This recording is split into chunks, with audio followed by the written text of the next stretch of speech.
In a world filled with things on the internet, two men, one podcast, two pores.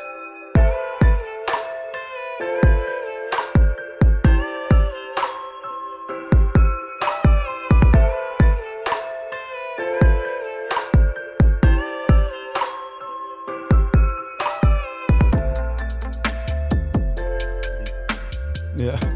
I'm so sorry. Right? Thanks, Doc. Let's Appreciate go. Hey, ladies and gentlemen, Gold star. welcome to the Two Port Podcast. My name is Jimmy Bass. This is the elite and the ever-present, top-notch, top-tier Jason Brigwell. All rise. All right. Look, man, we're glad to be here. We're glad to have another moment to, facilitate a conversation. And I think that today is one of the best days that I've had in a long time because, you and I don't get a lot of time together anymore because you deserted all North Carolina people. Switch states on us. Yeah. Switch First, states on first you dipped out of Charlotte, Yeah. and you stopped doing the Charlotte thing.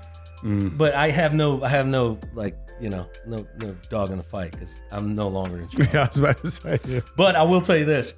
I really love the time that we get to spend and have these convos and these good talks. Absolutely. Right? They're important. Yeah, it's funny. I mean, if we go 6 months without seeing each other, we pick right up where we left off. Yeah. So that's never been, any different than, it is right now. But when we do get up, we put in the work. And we record multiple I episodes feel in warm a time period. and cuddly inside, and I'm not afraid to say it. It's okay. I'm proud of you. Thank you. You smell delicious. It's the new beard oil. Thanks for putting me onto some stuff. So. Absolutely, man. Tell us about it, man. What's up? Nah, I mean, we this is an important episode for us.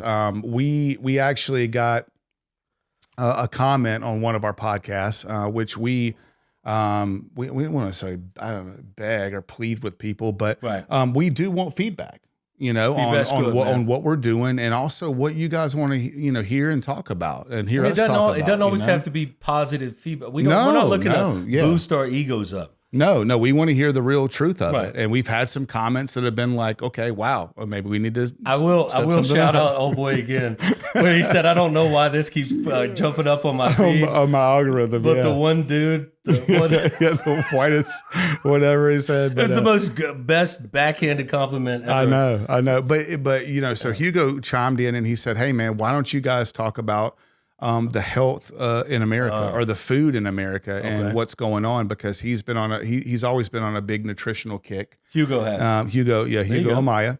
What up, Hugo? And so we said, you know what? I mean, heck yeah, let's do it. Let's talk about it. It's and important. it's when we first started this, we talked about health. Right. And we talked about the 4 pillars of health, right? Physical, mental, spiritual, and emotional. Right. And, so physical is important. And, Obviously. My bad. and my buddy Bradley, who put me on a diet, he said, hey, and he used to bodybuild back in the days. And he said, Jason, food, your intake is 80% of your health. I don't disagree. What you do with it is the other 20%. Right. So it's super, super important. So when we talk about nutrition in general, I don't think any of us are perfect, right? And we've had our pitfalls, right? Oh, and absolutely. we've had our obstacles and roadblocks with that. But at the same time, it's very, very important. So want to give, before we jump into that topic that is super crucial, and we got a lot of stuff, and we're going to try to fit it in because we don't want to take up 2-3 hours of people's time. But we want to give a shout out if we need to. But we want to give a shout out to Blue Diamond Pest Control, our sponsor for the episode. Jeff Maddox. Call the guys and girls over at Blue Diamond Pest Control. If you are in the greater Charlotte area, and that stretches to Mooresville, Huntersville, it stretches to the upstate of South Carolina, Jeff and the guys and girls over there will take care of you. Call them now for your pest control needs, residential and commercial, 704-701-0876, or hit them up at bluediamondpc.net. Sean will tell you how to do that and show you how to do that as I'm talking on listen, as a homeowner, it is insanely important for you to make sure you maintain the creepy crawly kind of things. And when I say creepy crawly, I mean it, dude. Yeah. Like literally, When's the last time that you cleaned your garage out? Right? When's the last time that you walked around the outside of your house and you looked at the lower areas closer to the house? Yeah. Well, would you even know what you're looking for? Right. That's the big thing too. So termite protection, they can help you. And if you call now and tell them that you would like the Two Poor Podcast discount, there's a percentage. Are you going to do a number? I don't know. What's the number? I mean, I'm thinking Jeff it's Maddox, at least 10%. 10? At least 10. 10 is chump change. We're doing 25%. Oh, 25. I'm going to tell you one. I'm going to tell you that. one other reason why you should really, really pay attention to what they do and what their profession is. There are people that are allergic to something as simple as an ant bite. An ant bite that wouldn't really do much to you might make someone who is allergic to it very sick. Okay.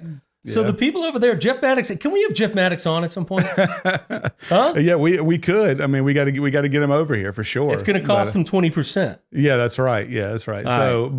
Call Jeff and let him. He's a professional. He's got all the certifications and everything like that, and he can take care of it and answer all your pest control needs. One of the things I do love about Jeff, though, is he's also honest. If he cannot do it, he will point you in the direction of somebody who can. I think that's phenomenal. I like that. And if he gives recommendations to companies that can help, that's somebody that you really need to keep in your wallet, keeping your phone index. I like that. I like the fact of the honesty in business. I do want to give a shout out, and it's a little selfish one, right? Okay. But Kenny Carver and I have we finalized the Blurry Nights album. Okay. Right? The only thing that we have to do thus far is, or to finish it, is just to finish out the mixing process, which I think is going to be done pretty quickly. Okay. I'm not doing this album for to open up and get on stage and do open mics. I'm old. I'm fat. All these kind of things. I do it because I love it, because I'm a creative, because I enjoy doing it, right? Mm-hmm. But Kenny and I have put together this project that I really, really, I'm excited to share with folks. Okay. And I just wanted to throw that out there, that it's going to be out there, right? Yeah. I am the greatest rapper alive, but it's not a big deal. Let's go. and more to come on how everybody can listen, right. And all that kind of stuff. So, yeah, for sure. Yeah. So we'll continue to keep tabs on that. Can't wait to hear it myself. So. Right. I mean, look, selfish shout out from my end. Baby shower was a great success. We had a baby shower here recently for Micah, who's going to be here anytime. So we're excited about that. We came in second place, but whatever. Yeah. So we had some games, and we really appreciate it. With everybody so spread out, we did it virtually, which was a little bit different. We were all worried about how it was going to go, but dude, it was great. But we thought it went pretty well. We appreciate you and Ash for attending. Dude, yeah, I think anyone that attended that will all say the same thing. It was amazing. Y'all did a phenomenal job. It was great. It was fun. Lots of fun. Lots of good gifts, tons of support. A lot of running around the house. Yeah, we had a scavenger hunt. Everybody's running around, but we are so floored with the amount of support. And, man, so you deserve it, man. You deserve it. We thank you for everybody. Humbly, thank you. So this episode right here, we are titling is Our Food Poisoning Us? This is a deep one. We want to get into that. We were going to go into the bourbon first, but look, I want you to simmer on that for just a minute. With the bourbon, though, we are going with Michter's Small Batch. So, hey, that little guy right there. Didn't we do a variant of this before? So we did the Michter Sour Mash, but we actually didn't put it on the episode. This is something we were just sampling. And I don't think we were a fan of it as much, right? No, we were not, and that's why we did not put it on the episode. I think we dove into it before the pod. Thank God, because neither one of us were a fan of it. No. But this is fun. So here's the thing too. We've picked a lot of bourbons. We feel in our short time doing podcasts, and it always seems like we're doing the first ever bourbon of Kentucky, the first ever whatever. Right.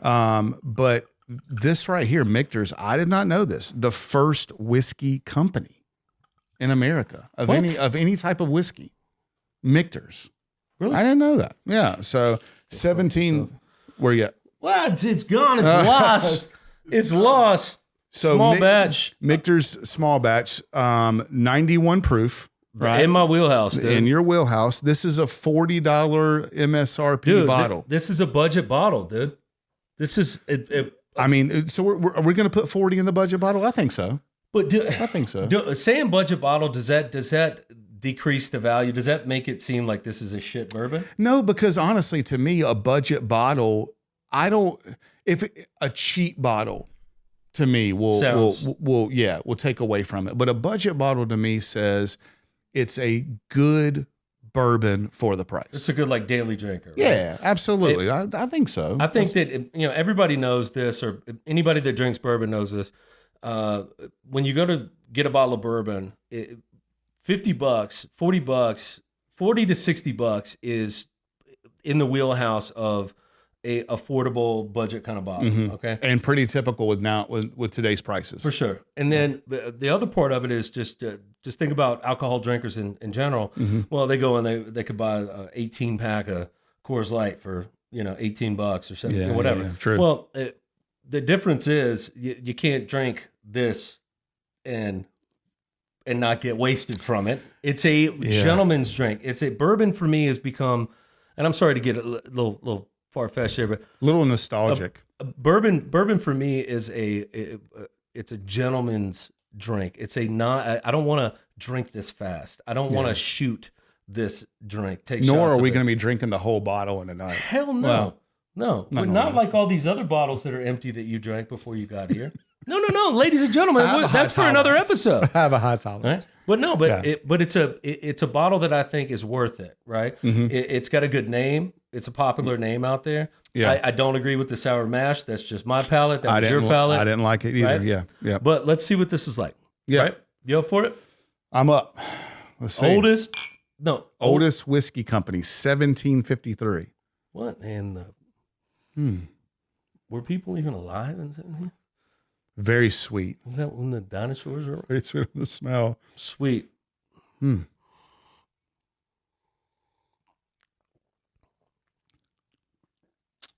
Ooh. That is smooth for me. That was harsh for you? It was super weird. You get an immediate rush of sugar. Very sweet. You know what I mean? Very sweet. Very sweet. And then like cinnamon, and then it smooths out super quick. But very sweet on the beginning and the end. And I will tell you this, like it's like a entry level roller coaster. Even though it's just a quick sip of it, it maintains each time. It's sweet beginning, sweet finish. Yeah. But 91 proof. Yeah, not too harsh. I recommend this, dude. I recommend it. I don't know where the top is. Jason lost the top to this. Jason lost the top to it. You fumbled it there. Yeah, fumbled it, boys and girls. Fumble Rooski. But small bourbon, dude. Here's you're gonna like this one because of I think you're gonna like this one because of the horse soldier. You know what I mean? What a great story. Of a couple of episodes before. Great story. So this one right here, George Washington. Are you talking about Wooden Tooth George Washington? I'm talking about Wooden Tooth George Washington. I'm talking about one of the greatest American legends ever. Talking about lead poisoning? Lead poisoning. That guy? You know what I mean? 6'2"? Free reigning. Jet flying. Yeah. George Washington. And he's having a hard time holding down these clogs. So through the harsh winters at Valley Forge, was buying this stuff in mass. To keep the soldiers fortified and going. Dude, in the American Revolution. How crazy is that, right? So think about, there's a lot of stories about a lot of different countries do a lot of crazy shit. Yeah, absolutely. Like the Nazis getting all hopped up on meth, right? It's like, all right, you got this group of people taking meth, right? Yeah. And then you got these other guys that are drinking Michter, right? Yeah. Maybe finding their soulmate there and saying, hey, it's time to freaking battle. And they're like, look, I'm up for it, right? Yeah. I'm not going to be these freaking weirdo meth people out here cleaning their damn gun 57 times. I'm going to go and hit them with mine. No? Yeah. Well, I mean, and I thought I had a little screenshot of it. Well, you don't. Oh, man. You don't have an iPhone, so There's a thing that's really separated Bridwell and I, and it is the fact that he is an android kind of guy, which means he's a robot. No, I could read about this, but anyways, it's from the Pennsylvania area. It's from the Pennsylvania area. Johnny Five, and it's the oldest whiskey company in America. Right. And to think about this right here, this recipe was drunk in 1753 by George Washington. That's ridiculous. Or 1775, 1774, right? By George Washington. Back in the good old days group. when men were men. That's right. Where they would have gone to war, where they went to war for a 3% increase in tax. Yeah. What would they do now? Their heads are probably spinning. But this right here was drunk by patriots. Well, look, man, and heroes. I am that won our freedom. Cheers to you. Cheers to you. I'll tell you, man. I know we got to get into this pod. Yeah. But every time you say anything like that, it makes me think about my grandfathers. It makes me think about the sacrifice my grandfather Bass made when he went to Korea, lost his leg, absolutely did everything in his possible humanly power to protect. Mm-hmm. And came back home, lost a limb, still came home, still worked his butt off in the Duke Power Energy industry and did very well. And I'm so glad that I am from the DNA of such a fucking hero like that. Mm-hmm. You know what I mean? People like us, man, I think you and I would have gone to the Army, the Marines, the Navy, whatever. And I think we would have done.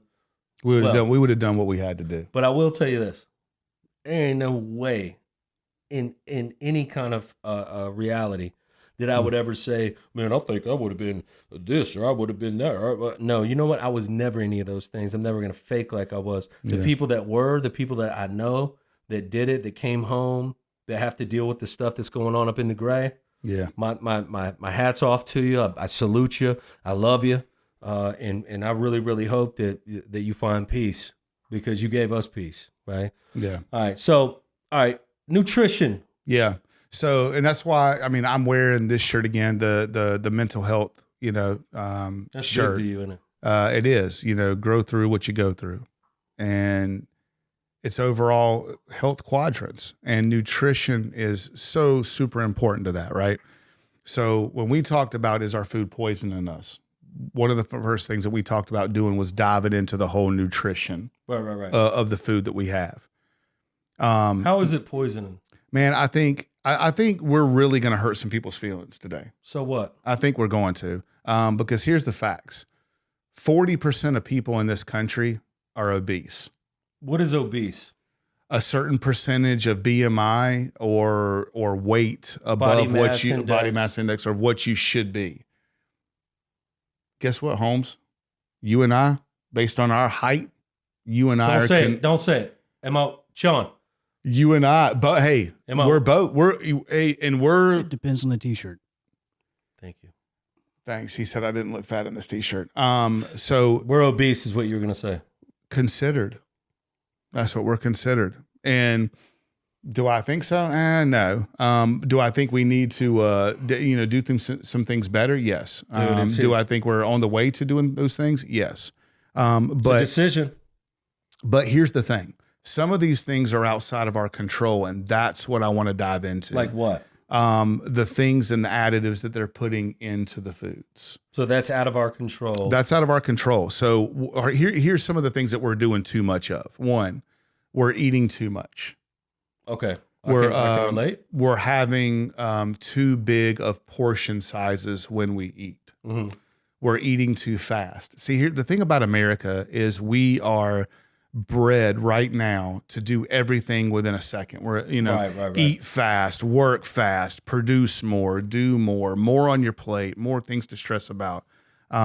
So when in reality, if you were to take your same plate of food that you were going to eat in 5 minutes and take the time and try to eat that same dish in 5 minutes and say, I'm going to stretch it out to 15 minutes, you wouldn't eat that dish. Do you think that person's job in respect to what they actually do for a living, high volume, high intensity, high energy, has to do with whenever they do eat lunch, they scarf it down and eat it really quick? Yeah, I mean, I think there's a correlation. Absolutely. Okay. Yeah, because I mean, we are bred to produce.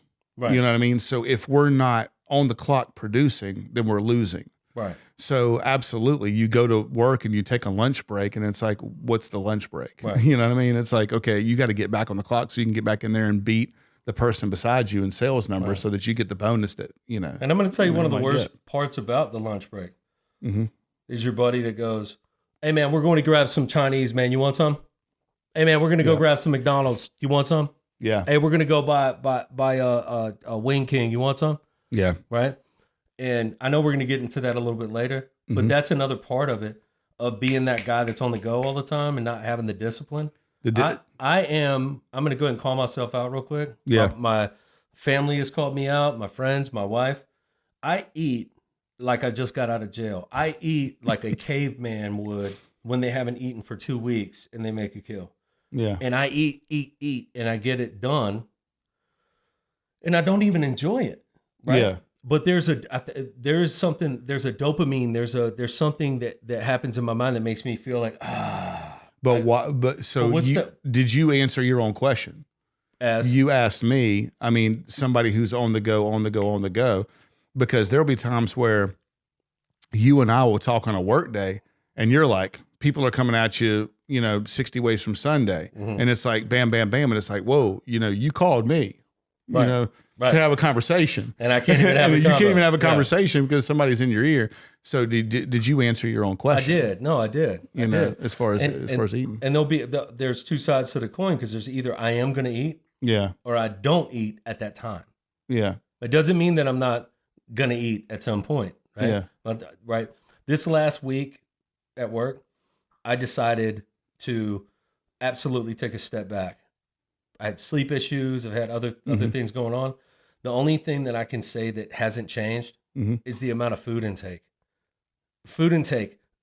Can I tell you something? If anybody doesn't like the way a bowl of cereal tastes at 10:30 at night before you go to bed, well, maybe you it tastes really good, dude. Yeah. It's really phenomenal. But is it something that you should eat at that time? Right? This is me kind of going off the no, I mean, this is all relative. Decisions. It's decisions. And then what's in the cereal, right? You were saying something about the yellow, the blue. Yeah. So I mean, so we have multiple constructs that we're in, and how we're getting nutrition, if we're getting nutrition, and how we're consuming and when we're consuming. Right. Right. So we are put into a box where we're overworked. We're waking up early. We're going to work. Getting home late. We have super amounts of pressure on us while at work. We have families at home that we're doing this work for. Right. Gladly. Yeah. I mean, that's what it's for. I mean, I don't work, for that company. Right. I work for my family. Right. You know what I mean? And the home and everything that I have. So, we're overstressed, we're overhyped, and they're forcing things into a minimum amount of lunch break, and at the same time, we're working later hours. So where are we finding time to exercise? And the consumption rates that we're actually involved in are either too much at one periods of time, or we're eating too late because we couldn't get it in during the day. Yeah, but let me go ahead and give you kudos real quick, because the last, even though kind of what you were saying earlier about even if we don't see each other for 6 months, it's still the same page. You and I talk every day. And I called you 2 or 3 times. You and I talked, and you were working out. Yeah. Kudos. I appreciate it, man. Yeah, thanks. It's not easy to do it. My one of the things that I struggle with, right, is going in. Here's a quick deal. I go to the gym with my son. I'm working out. I'm eating right. I'm doing this and that. I'm not drinking. I'm really thinking about myself. On Tuesday, not this past week, the week before, on Tuesday, I wake up and I'm like feeling like good. I wake up, I'm clear, whatever. I get on the scale and I'm like, oh my God, I'm down like 16 pounds. Yeah. I got into my truck, I drove out of my neighborhood, and I pulled into Burger King. And I said, yeah, can I get that number 7 double sausage croissant with a large sweet tea? I've earned it. Cheat day. But that is reality. That's in my head. I said, holy shit, I've lost 16 pounds. And instead of me, this is again a mental thing. This is a psychology thing. Instead of me going, attaboy, let's go, let's continue. Let me go and enjoy this double croissant sandwich because it's so tasty. And they get a little butter on the top of it, right? And the sweet tea has got just enough in it to almost give you diabetes. Go ahead. So it's a battle. It's a battle between taking care of yourself and then treating yourself as well. Right. So one of the things that my buddy Bradley, shout out to Bradley Taylor, man. I love you, bro. You've just been such an inspiration. Just a good human being, a brother in Christ. He's been just such a great human being. Does Bradley Taylor look better than me physically? Is he more in shape than I am? He used to professional bodybuild, but he's relax. Hey. Does Bradley Taylor look better than me in a outfit that like this? I don't know where he's trying to get me to go with that. Bradley Taylor. Let me go. I respect you. Yeah. So one of the things that Bradley told me about the diet that he's on, that he said, hey man, I think this could work for you. He said, don't weigh yourself for 60 days. Dude, I've heard that before. Don't weigh yourself for 60 days. Because it's truly, so one of the things that I'm on about nutrition is, so I only eat between 1 and 8 p.m. It's intermittent fasting. Yeah. What's your biggest struggle there? The mornings. I'm a breakfast person. Dude, I like breakfast. How the hell do you do that? You know what? It's become okay. So the more water you drink, right? So a lot of people struggle with diets as a whole because they don't consume enough water. Right. Water will fill you up. Right. Water will take care of you. But at the same time, you got to have the energy. You got to have but at the same time, when you get onto this diet plan and you're eating the right foods between 1 and 8, your energy's fine. My energy's good. My buddy Carter did the intermittent fasting thing, did the keto, did whatever. Mm-hmm. And he straight up he's like, dude, I go to the gym in the morning. When I eat, I am hungry. I've gone to the gym, I've worked out, I'm drinking water, blah, blah, blah. You look at the clock, it's 12:45, it's 1 p.m. I eat my food and it's well deserved. And I think I think that the problem with me on that is that I see a win in losing weight in exchange of, hey man, fuck, they brought you these gourmet donuts from this place. These, like $19 a piece donuts. Yeah, right. Eat it. But so the thing about it is you. Here's my point that I'm saying. My point of it is I've got people like him. I've got people like you. I've got my son Jacob, my son John. I got people. My wife Ashley has been on this crazy kick. And instead of me being birds of a feather and following along, I keep on falling back into the bullshit. It's the mindset. It's the mindset of what do you want to do? And here's the thing. And we talked about this, right? Sarah and I set goals at the beginning of the year. We didn't set resolutions. We set goals. We wanted to put it on paper. Mm-hmm. It's one thing to say it. It's another thing to put it on paper. When you put it on paper, in your mind, it's telling yourself, I'm going to be more accountable for my actions. Right. It's like a checklist. That's right. So when you put it on paper, now you have to live with the fact that you're signing your name on this contract. Right. Right. So you have to be. You're gonna have to back it up. So what you're saying is that you and Sarah are on a contractual relationship agreement. In some ways on our goals, but our goals are different. But we also signed up to hold each other accountable to our own individual goals. Can I tell you something? Yes. You're going to anyways. Holding someone else accountable is less important than holding yourself accountable. Absolutely. But that's where the whole writing it down on paper.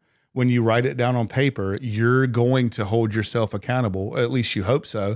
And then that other person is not going to be the judge and warden, so to speak, of, hey, babe, you didn't work out. You said you're working out 3 times this week. Have you worked out today? I mean, have you worked out 3 times this week? What the heck are you doing? So actually putting each other. No, it's more like, hey, babe, or did you plan on working out tonight? Because I was going to put something on the stove, or I was gonna, what do you think about working out together? What do you think about trying to work out together? So with her, what I'll tell you from my point of view, with her being pregnant, there's certain things that she can do and certain things that she can't do. Of course. One of the things that she will do is if I'm going to be on the treadmill or I'm going to do push-ups and stuff like that, she'll come in there and stretch. Nice. She'll come in there and That's do very, body very weight important, exercise. dude. Oh, dude. And my son will fucking attest to that. It's big time. One thing that I am so proud, not trying to put her business out there, but actually just decided that, along with, trying to be more healthy and not drink and not do, things like that. She's been walking. Yeah. And not just walking for, once or twice. It's a routine and she walks. And the one thing that we do as men is we admire the way that our women look all the time. It doesn't matter if Ashley walked in looking like that fucking golf bag over there. I'd be like, God bless, you look so good right now. I just want to eat you up, right? I actually go ahead. But the thing that I love, especially, I can see it. I can see what she's doing. And you know what? For the first time, besides now, for the first time, what I'm not going to do is go, damn, babe, I could see you losing weight. I think that is a halting statement sometimes to tell someone, because maybe you might say, hey man, you're losing weight. Oh, okay. The job's done. And your mind, like, not saying that you're weak or she's weak or said person's weak. Yeah. But you know what you could do? It's just shut up and just say, hey, good for you. You're going on a walk. But I can notice, and I don't mean to keep it. Yeah, you keep cutting me off. Yes, go ahead. I can noticeably see it. And I think it's just amazing seeing her transformation on it. So I think we talk about mindset being important. It's another thing about word choice. Okay. One of some of the things that I've heard from Sarah, or I've said, is I really appreciate your commitment to your goals. Let's give them value. I support you in your quest to be in better health, and you're doing a good job. Right. And whether or not that means anything. Yeah.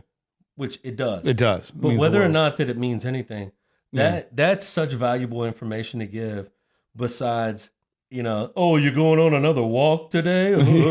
You're going, you lost 5 pounds. While you're over here fucking stuffing your face full of beer and bullshit, and you're telling this other person trying to do great things, oh, what are you going to go do to work? I think what you're doing is brilliant, and I think that's the way to really maintain a great friendship, and that's what a relationship is friendship first. And I think you're doing a great job. Well, you can build a mansion on a solid slab. Facts only. All right, I want to go past this part, right? Segue. All right.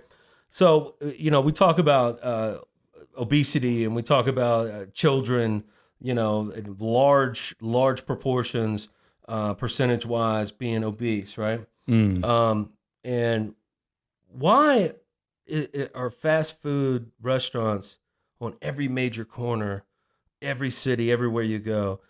How come every time you go into a gas station, there is candy aisles the size of the fucking Eiffel Tower everywhere, slushies everywhere, everywhere? Because it sells.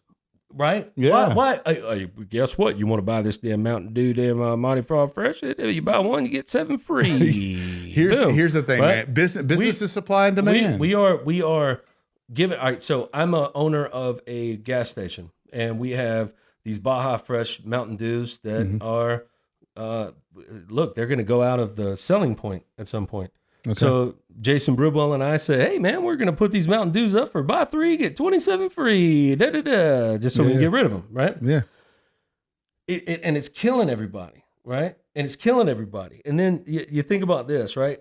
Not only that, like liquor stores are on every corner of any impoverished kind of community that you go in. You want you want this kind of mentality of health and freedom of trying to make great decisions, but there's not a Aldi's over there. There's not a fucking Just Fresh over there. There's an ABC store and a Wendy's and a goddamn Bojangles right there, right? Yeah. So we are promoting all the time kill yourself.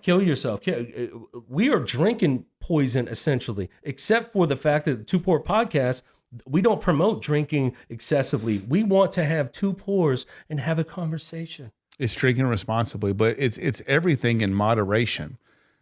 So there's so many avenues that we can go down, and people are going to be, and this is one of the things too about even going back to politicians, your grocery bill, what you can afford. If you go to the grocery store and you're eating healthy and it costs you $100 a week for your family, good for you. With the inflationary numbers that we're in right now, that $100 could be $300-$400. So guess what happens? I can't freaking afford that $300 to $400. Period. So now what am I having to supplement? Oodles and noodles. Which is sodium laced. And so one of the things about nutrition, the root of that is nutrients. Right. And just nutrient deficient. That's what, all right, let me say this. I am not the pillar of health, but I am working on getting better as far as in being healthier. I'm a witness to it. Dude. And I believe that you can do this. I would call you out in a heartbeat. I know you would. And I believe that you can do this, and it's easier than you think. Let me break it down to you really quickly. I eat between 1 and 8 p.m. every day. That's what I eat, right? And now, have I gone outside of that occasionally? Yeah, I'm human. Saturday's my cheat day. I eat whatever I want on Saturday. Whatever I want, how much that I want, whenever I want, right? But 1 to 8 p.m., 6 days a week.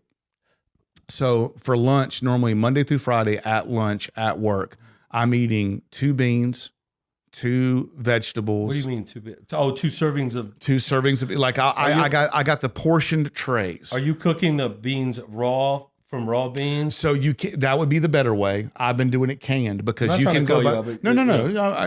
Listen, I mean, this is a process, right? So you can go buy these canned foods, and a lot of the times you can get deals, right? So if you can go buy 2 for $3, well, go buy as many as you can freaking have, or go to Costco. Costco has good, deals on this in bulk buying.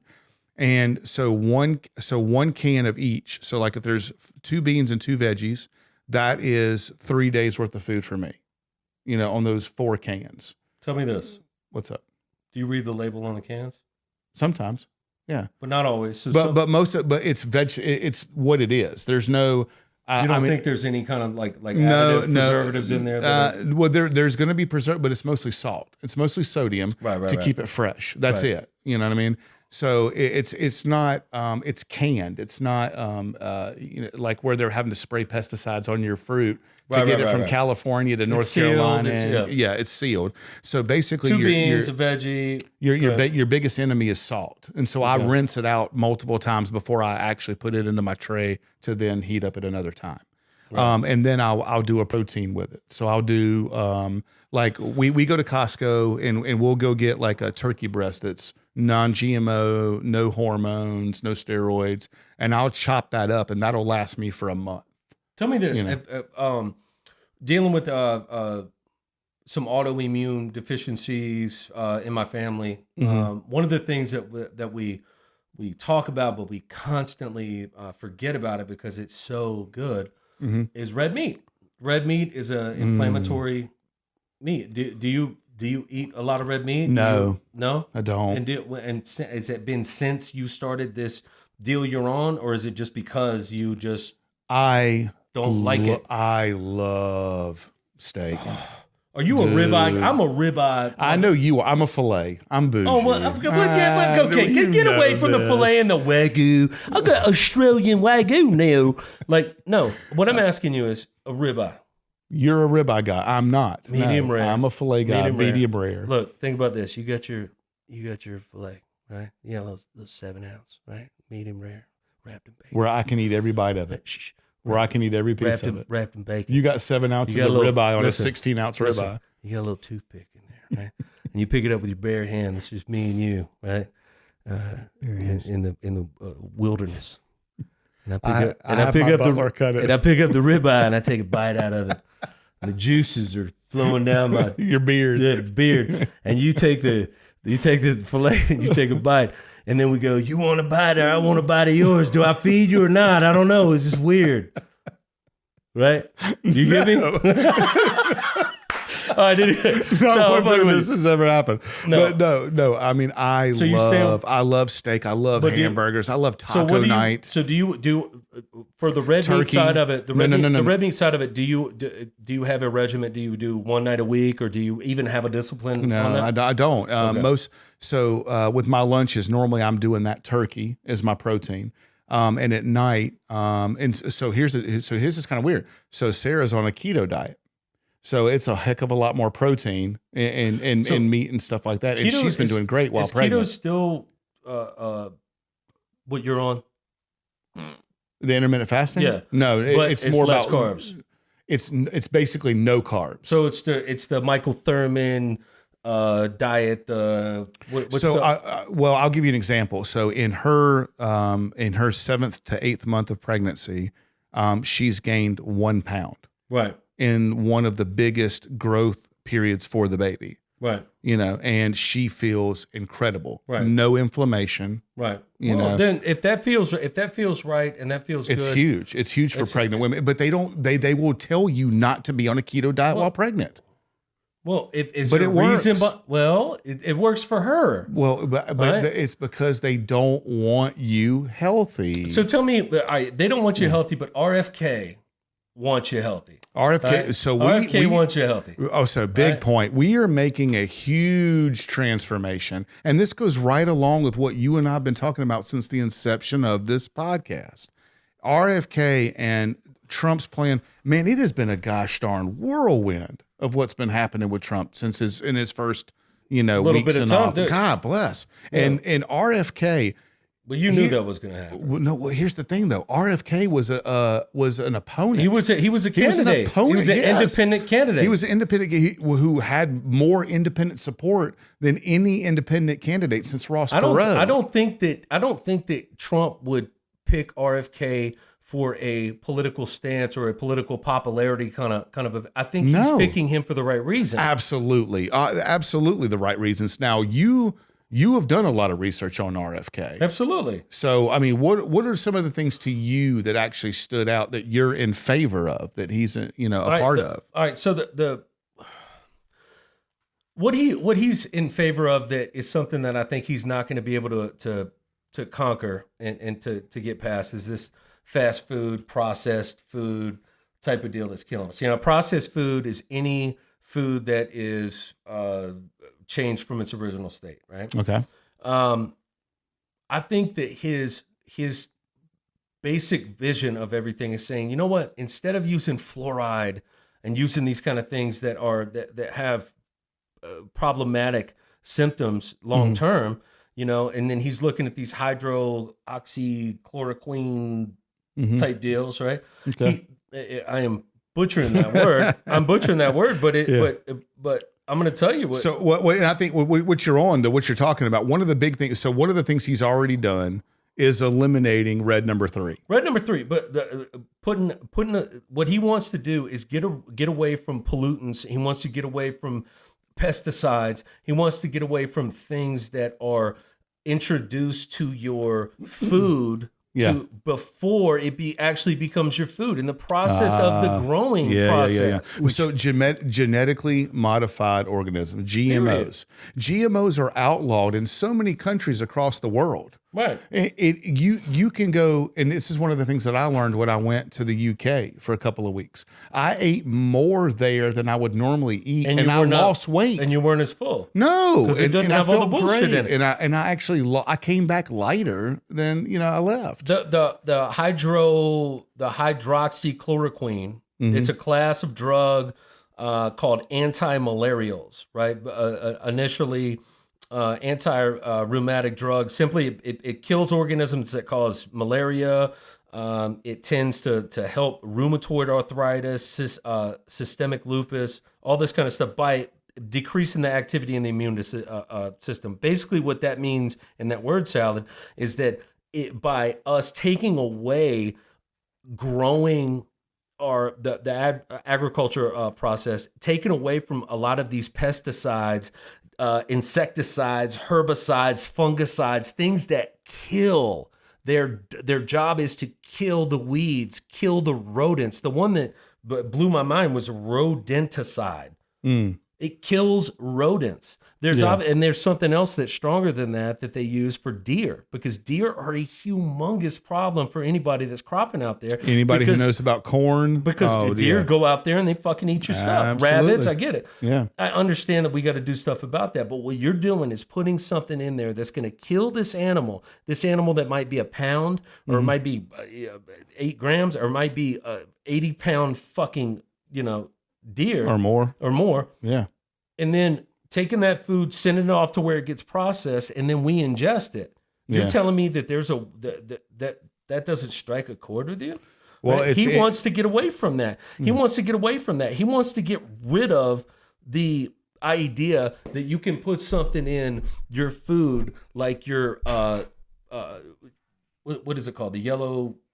Well, talking about dyes, like yellow the number dyes, 5, all these things that you can put in there that they serve no nutritional purpose. They serve no nutrition. It's strictly for color, strictly for aesthetics. Yeah, aesthetics. Yeah, and all he wants to do is do that. So my biggest question to you: does he have enough time to do it?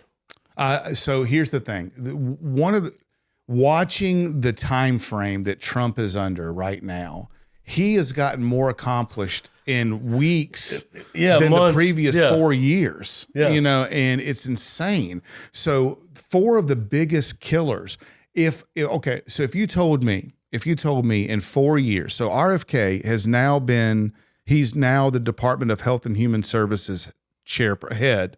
He's the head of Health and Human Services. So what is that in layman's terms to folks? What is that? So that means anything to do with the Food and Drug Administration, health in America. He is leading a coalition to where he can start processes that can change what's going on right now. Change what to goes do with our into your food. foods. Yes, and so now he still has to get congressional support. Which is going to be a battle because they're a bunch of fucking babies. Well, it's going to be a battle, but here's the thing. So Republicans have the House, the Senate, and the presidency. So what he wants to get enacted, as long as the Republicans are playing part, he should be able to pass what he wants to pass. Grab us some ice, mate. So is everything that he believes in a lot of stuff. So there's a lot of stuff to dissect. But if you were to tell me, and you said, Jason, RFK in his 4 years with Trump partnered up with him, that he were able to admit, or he were able to get rid of red number 3, red number 40, yellow number 5, blue number 1. Right.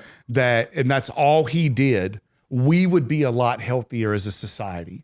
All of these dyes have a tie to cancer, right? To allergies, to gastrointestinal diseases, right? You know what I mean? To asthma, hives, so many different things. You know what I mean? Neurological effects, and all it's for is dye. Is to make it look good. You know what I mean? Oh, thanks. Oh, God. It's out of other classes. So, I'm so focused right now. His focus on food quality and chronic disease. Yeah. All right, alongside of the criticism from the FDA suggests the departure of traditional health policies.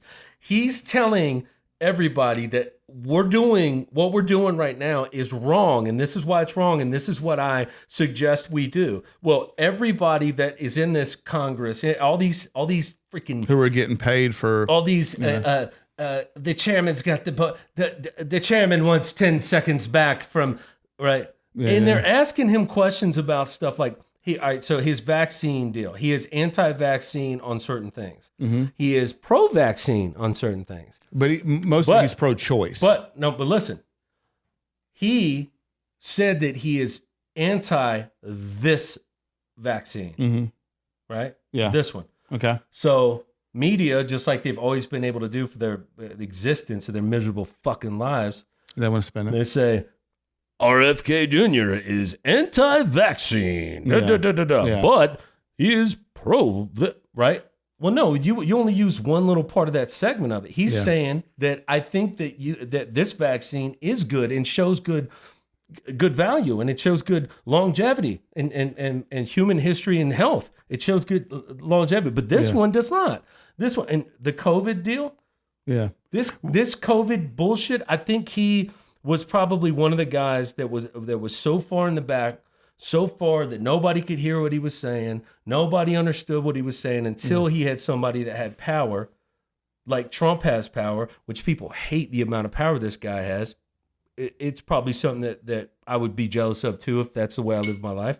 But RFK now has the power and the microphone and the ability, the platform to communicate what he thinks is a reasonable, a reasonable way of cropping our food, of living your life, of being healthy. Well, what's the problem? Here's the thing. I'm very upset. I don't really care at the end of the day if you agree or disagree with this, but here's the facts. These dyes that they use that are poisonous, the reason why they use them is to make your food look good, make your energy drinks look good, but it's make them last cheap. Longer. But it's cheap. It's cheap. Yellow number 5, you can use turmeric. Turmeric is a natural anti-inflammatory. Very good for you. Take turmeric every day. You don't need to take ibuprofen. Red number 3, red number 40. You could use beet juice. You could use pomegranate juice, which is a natural alternative to a poisonous chemical. You don't need to use fluoride in your toothpaste. It's a hazardous chemical. So anybody would tell you, if you want to stay healthy and you go to the grocery store, shop on the outside aisles. Right. Don't shop in the middle aisles. So here's a question for you. What do you think could cause him to fail? What do you think? One of two things. One, getting lost in the noise of what he's truly thinks he can get accomplished and focusing on what he can get accomplished as opposed to what maybe he truly believes. Now, if he's completely anti-vaccine, you're not going to win that battle because people aren't educated enough to say, and you're never going to get a consensus. Right. Hold on. I'm answering the question. I got you. I'm listening. Give me something. You said anti-vaccine, and I was saying yeah. Totally. So he's not completely. So he might be completely anti-vaccine, but he's softened his approach on. There might be some that are okay based on the research and history of the actual vaccine. I suggest that you soften your approach while having conversations with me while we're doing the podcast live. I suggest that you actually give me some time to answer this freaking question. But I think that if he can get there is so much money. The big keep getting bigger. Nestle, Procter & Gamble, Johnson & Johnson. They're not going to. There's so much money. Hillary Clinton is on the board of Monsanto. Get out of the conversations of the rich keep getting richer and the money. We're never going to be able to change that from here. It's a lost conversation. It's a circling conversation. What I want to ask you. He is on the biggest platform ever that he's ever been on. He's on the biggest platform ever that he's ever been on. He's been in the background. He did try to run for presidency. He failed.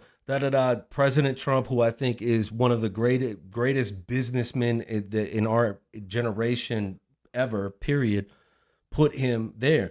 He is on the largest platform ever. What do you think could cause him to fail in this position he's in? I was answering that. Is the money in the system is what controls the system. If he has enough people against him to where for some reason he is silenced, that's going to be his biggest thing. What do you think? Because silence him? Enough people bought and paid for who will fight against him. And they're out there working on that right now. They're working on that right now. That's all they got. Because he wants to get rid of as many ultra processed foods as possible. He wants to get rid of the dyes in foods. He's already got rid of red number 3. That's one of the 4. Right. He wants to, get rid of pesticides. He wants to get rid of fluoride, So he's working on some serious things. But here's the thing. Not only is he dealing with people who are these massive corporations who control all the food industries, but he's also dealing against the pharmaceutical companies that deal with when you eat all the pesticides and the bullshit and you need to get fixed. Yeah. So he's fighting against two massively large industries. Do you know what else I think he's fighting against that is maybe as big or bigger? What? Is being absolutely just targeted and under the microscope of this Trump. Instead of asking, if you pay attention and you watch some of these interviews, it's obnoxious. Well, we heard the Trump that they did, but the Trump. But I'm RFK Joe. I'm here to answer questions about what I'm here for. Yeah. And you keep on asking me about Trump. You want me to say some fucked up shit. You want me to mess up. You want me to misquote. You want me to say something that's just going to make it so Trump has to make a decision and say, you know what, man, you just made the wrong decision. We're going to have to cut you off. Or so that they don't listen to all the good things he was saying. They listen to that one soundbite. Because they only care about that. Here's another thing that I know that I'm not going to turn people around from being Trump hating, fools or whatever. And man, y'all aren't fools, man. Y'all are smart people. Y'all are great people. I don't have a problem with most of them. You have no idea what's going on in the world and what he's doing or trying to accomplish because all you're focusing on is him being Trump and all the past bullshit kind of narratives that have happened. So RFK is now in that line of fire. Do you think that's going to cause RFK to he's either got to man up, muscle up and bounce those questions off, or is he going to fall victim to, can't take the pressure? So you're talking about also, we got to look at RFK. So RFK, who comes from a diehard Democratic family for all he's ever known is Democrat. He's been a Democrat his whole entire life. And it's wild. What has that got to say about him that he is pledging his allegiance to Trump and Trump is pledging his allegiance to RFK to make us healthier? Being that you come from the same place that I come from, identically, right? Mm-hmm. And the world that we came from. Yeah. You're either here or you're there. If you go from here to over there, you're no good, right? Yeah. Now we're grown. We're parents. We're directors. We're business owners. We're all these things, right? Yeah. Does it still kind of sting you a little bit when you're like, all right, so you dip from over there to over here? Did you do that because you really believe that or is there an angle? So I get it. I get so here's the thing though, and I will say it bugs me, man. But no. Listen, let me answer this though. You are smart enough, and I'm smart enough to know, like we smell a snake. Oh, straight up, we know a snake. Oh, it's easy, right? It's easy to see him. So does that say less about him that he switched sides? Oh, he's a snake, or he's a snitch, or he's whatever negative connotation we want to say. Or do you welcome him? Or no. Or do we say, think about it another way. Or do we say, this is how powerful this movement is, that RFK is saying, you know what? I'll follow this him. guy.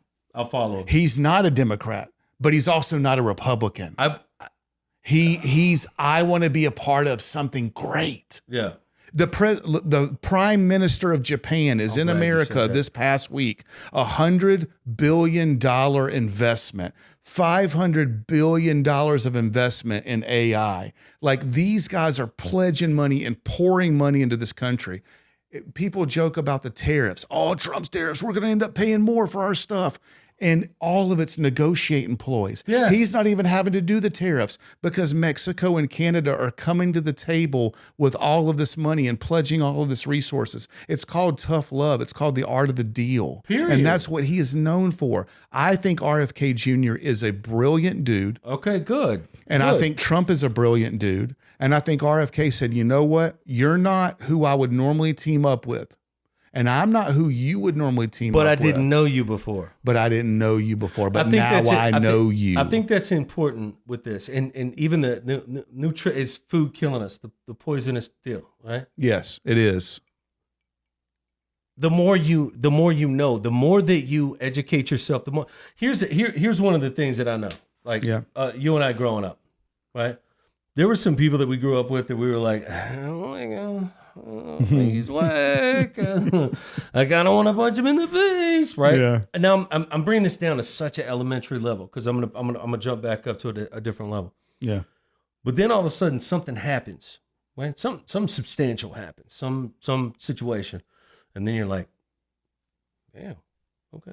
And I appreciate you being valuable. I appreciate you having my back. I appreciate all this kind of stuff. And now you look past these other surface bullshits that you were like, I don't know if I like this guy. Trump, RFK, everybody that watches the presidential elects, all these things, they think all these people, after they get done, they get in a room and they all talk about shit. Mm-hmm. Most of them never met each other. No, a ton of them never met each other. Meaning, hey, what's up? How are you? Let's have a cocktail. Let's talk. Yeah. True. And they never get to meet. And then once they actually get to meet, and then I'm like, hey, Jason, man, my buddy Chris over here, man, he's a good dude. Like that, man. I don't know, man. I've heard my buddy Tom over there told me Chris is a piece of shit. Yeah. And then you and I actually sit there and talk with him and break bread with him and get into maybe there's more there, and then you're like, wow, well, maybe yeah. So and we've all been probably guilty of that. So maybe, of course. So now you got somebody that I think you get somebody like Trump, you get somebody like RFK, then you got something like this. Aside from all that stuff we were just talking about, how do we increase the education to our children, to our loved ones, to help make better decisions with nutritional value? That's great. Yeah. I think, you know what? I think out of everything, that's the bigger question. That's the bigger question of this whole podcast. I think just like a lot of things in life and education, we can't depend on the school system. We can't depend on a lot of these things to teach our kids and our families. Right. We have to do the research for ourselves. Right. I think what we need to do is, I think we need to look at eating when it's right. Meaning? I think we need to eat at relatively better times than we're eating at. I think we need to choose smaller portion sizes. I think we need to look for organics when we can choose organics. Do you feel like as a family man, right? Instead of we're eating dinner or we're eating breakfast, we're eating lunch, and everybody's got their own plan, got their own agenda. But dinner is dinner. Dinner is dinner. Everybody's eating dinner together. Sunday, we eat breakfast together. There's a organizational structure there. Everybody knows that we're eating at this time.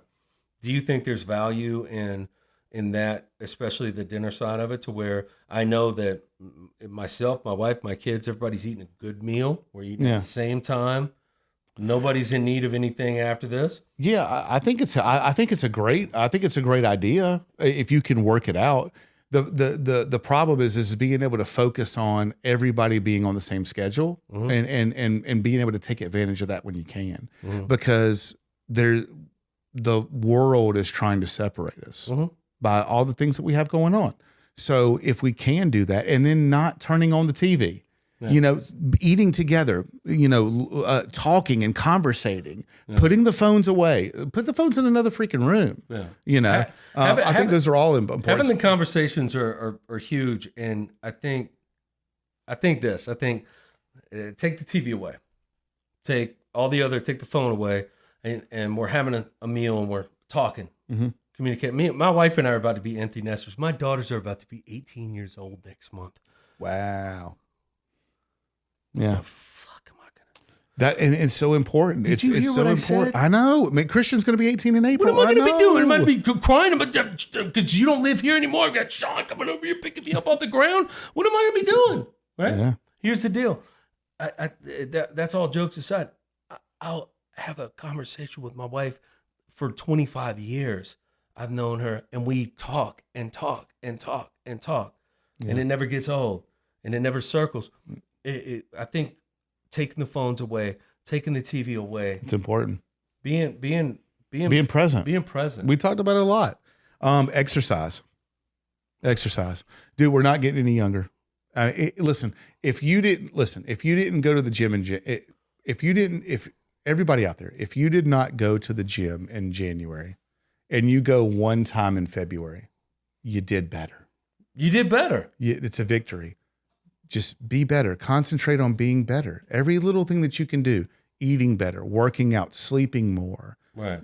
Stressing less, not watching so much, not watching all the bullshit that you could, everything that you consume mentally, visually, right, ingesting, hearing, it's all part of your overall health. Oh. Choose to live better each and every day for your family and yourself. Anybody that has a video of this, I want you to look real quick. I worked out 8 times last month. Do you think you want to like fuck with me right now? Dude, I'm strong as shit, right? All right, so we've talked about a lot of things. There's a lot more to talk about. We hope that we've given you some opportunities to look into some things to further your research. Right, we're lighting the match. Yeah. You follow the trend. Hey, dude, I gladly call myself out on stuff. I do the jokes and the levity stuff and the whatever, but I know I make bad decisions. I know that eating is the addiction that has hit me harder than anything else. Right, and people. There's no jokes. There's nothing like, well, at least you're not addicted to heroin or yeah, man. Food kills people all the time. Food kills people all the time. So I'm glad you said that. So I'm going to segue into the 3-question segment, right? Because this is one that I think is important for both of us, right? So the deep question, right. Number 1, what would you do differently if no one would judge you? Man, I have this weirdness about me that people that know me close will look at me cockeyed. I have the most social anxiety, awkwardness when I go to the gym by myself. And I went to the gym with my son. We're working out, we're doing whatever. And I'm like, man, it's fucking dude, man. If he looks at me one more fucking time, man, I'm gonna go slap him in the face with his dumbbell. And Jacob looks at me and he was like, Dad, he's fucking, you gotta get off your nuts, man. He's not looking at you. Look behind you. I look behind you, there's some chick with that ass that fucking, he's not looking at you, Dad. You gotta stop with all this bullshit. Right? So that's me in the gym with my son. So then my son ended up going to Wilmington or going to visit some of his boys. So I'm trying to follow the regiment. Boom. I leave work. I drive there. I change clothes in my truck, and I'm sitting in the parking lot of the gym. And I can't do it. I just can't get out of my truck and go. And I did it twice. And you know me. I love being in front of people. Mm-hmm. I love performing. I love doing my whole life. I've loved this. There's this thing about the gym that I wish I could just go in there and not give a fuck and just go in there and do what I'm supposed to do. So showing up would be the answer. Showing up. And because that's one thing that I'm like irked out about, and it makes no sense. I don't, maybe it's an insecurity, and at the same time, what do you call it? Overconfident. Like me thinking that everybody's looking at me. I got you. Like, get off your nuts. Sorry. So question number 2 then. What do you need to stop worrying about? Whether or not I'm doing the right thing or the wrong thing. Like, yeah, like I in the many years of me becoming a teenager, becoming a man, there's times where I might wake up the next day, or I might be 2 hours after something happens, situation happens at work, and I'm like, did I do the right? Did I'm this? That the one thing that I stress about to my people that I'm coaching is to be confident and be transparent and to be unbelievable communicating people. And the places I fail are communicating, forgetting to communicate, things that I'm like preaching to these people who do such a wonderful job. alongside me, and I'm really glad to work with these folks. But I gotta understand that it's intentional. Be intentional with my actions. Be absolutely convicted in my actions, so that I know that it's right. All right. So that's good. That's a good answer. So in question number 3, who do you most often compare yourself with or to? There's 2 people. Yeah. Okay. So. And we don't need an elongated answer. No, it's 2 people. Don't shut me down. I mean, Sean's flagging us. He's like, hey, shut up. No, man, music wise, hip hop wise, I compare myself to Prince, or D Shorty is just the illest MC I've ever heard in my entire life, and it's always been so fucking important for me to show up whenever it's time, right? And in rebuttal to that, he'll always be like, dude, you're the greatest writer on the planet. You're the greatest songwriter. And then growing up before that, Haven Bruce was the best soccer player I've ever grown up with in my life. He's an amazing player. And he, I think, single-handedly got me put on to the team that we ended up going, U18 team going to the Nationals that year. I think he single-handedly had a big part in that because he was very close to Sean Bubb, who was the coach and director. And I was a troubled kid, you know what I'm saying? Like, and Haven was just that dude, and I wanted to be fucking as good as him or better than him. You know what I'm saying? And so those 2 bastards, you know. All right. Which I love very much. I love both of them. I love asking these questions. I love putting you on the spot. So, all right. So we're going to switch over to the part shot. And so listen, we've been talking about nutrition. This has been a deep podcast, but at the same time, we hope that we've been able to give you a little bit of tidbit and let you continue to do the research right. on your own for your own family. I just want to paint a picture for a lot of America today. And I want people to listen to this, and I want people to say, I want to be better, but at the same time, really investigate what's going on. For a lot of people in America, you know, you have kids, right? And this hits really home with me with a kid on the way, another kid on the way. I got the youngest one at the house who's about to go to college, and I got one on the way, right? So I want to be better, you know, and I want to continue to evolve. You got a lot of kids nowadays, youngins, right, who are waking up and they're eating breakfast at the house, and they're eating processed foods. They're eating cereal. They're eating instant pancakes. They're eating instant breakfast sandwiches because the parents are busy and everything's going on. Then they go to school and they sit in front of a laptop for the morning. And they're doing stuff on a laptop, on a computer, and a computer, and a computer, and and it's a process. It's a process. It's a process. They're getting fed a snack that's processed food and a juice. They're going to eat lunch, and it's processed food. It's rectangle pizza that's recycled gym mats, as the Simpsons would tell you. You know what I mean? And those pizzas were good as hell back in the day. But it's processed fries and it's processed things. And then they're staring at the computer at the end of the, you know, in the afternoon until they go home. And they go home and the parents are busy and the parents are working late, and one's got to go to something and one's got to go to this. You know what I mean? So they're eating, a instant pizza that they can put in the microwave or put in the oven. You know, the parents don't let them outside because they're scared because of all the things that they've been taught. You know what I mean? So that there's, you can't let your kids go play outside because there's predators out there and stuff like that.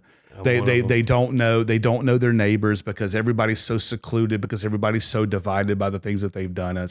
They couldn't do anything, so dinner's fast food because they're working their asses off and they're working late and they're coming home and they're stressed and they don't want to cook because they don't know how to cook or they don't have the ingredients to cook. So they're bringing home fast food, and then they stare at their phone until bedtime. You know, and this process lasts over and over and over again. So they're over medicated, they're depressed, they're stressed, they're obese, and at the same time, this whole process lasts until they die. They don't want you to be healthy. They don't want you to be knowledgeable. They don't want you to know the truth. They don't want you to know the answers. They want you in their system that they control, because they control your nutrients, so to speak. They control your treatment, so to speak, and everything else included. Break apart from the system. Choose healthier things. Get exercise. Talk more. TV less. Look out for each other. Take care of each other, and then work on the 4 pillars of health in your own family. Do not worry about the world. Focus on your household and everybody that you care about and love, and focus on the 4 pillars of health. And I promise you, every little baby step that you make will be so much better and infinitely better for your family going forward. I gotta do this. I gotta tell you this. I am absolutely woed. I always say I'm the smartest fucking dude on the planet, plus everybody else. You're a pretty smart dude. But the passion that you had in that parting shot, what you said in so many different variances, man, it is really, really pleasure to be able to be beside somebody who has those kinds of real depictions on what life could be like, giving people real answers. Look, the one thing that you're not going to tell anybody that I will is that you came from shit, and you came from nothing. I know that. You know that, but I know that. But you don't go out here crying about that, and you don't use that as some crutch for anything. And what you just did I think for anybody just that heard that, is to get some real motivation and real understanding that the time is now. Time is now. Stop bullshitting around. There's no better time than right now. I got to tell you, I love you, man. And it's almost like it's hilarious. You and I, how hey man, I'm gonna get up at 6 a.m. I'm gonna get up early, man. Oh, hey man, I'll hit you up. And you call, hey man, you didn't pick up the phone. Oh, I slept in. All right, yeah, what the fuck? But we were talking about it today, and I was like, hey man, if I tell you I'm gonna be there at 10, I'm gonna be there at 10 o'clock. I was here at 9:55. And then Jason pulls up and he's like, yo, you see Sean's message? He said he's got rain in his bedroom or some shit like that. Or all I thought about was that Dave Chappelle skit where he was like, oil, you cooking, bitch? Like, no, man, I've always respected you so much, and your integrity, and you're a visual guy. You're a guy that I think personally, being a coach, all these things that I've done in my life, you got to visualize it. Visualize. Mm-hmm. What does it look like? Let's talk about the process. Let's talk about what we're gonna do, and what does it look like if we do that? Mm-hmm. And you exemplify a lot of that in your day to day, and what you just told the folks right there. But man, I couldn't swear on a better parting shot than that one. Well done. Appreciate you. I fucking love you, bro. I love this shit. Hey, thank you. I feel good. Thank you for supporting us. We'll see you next time. Thank you, guys. See you.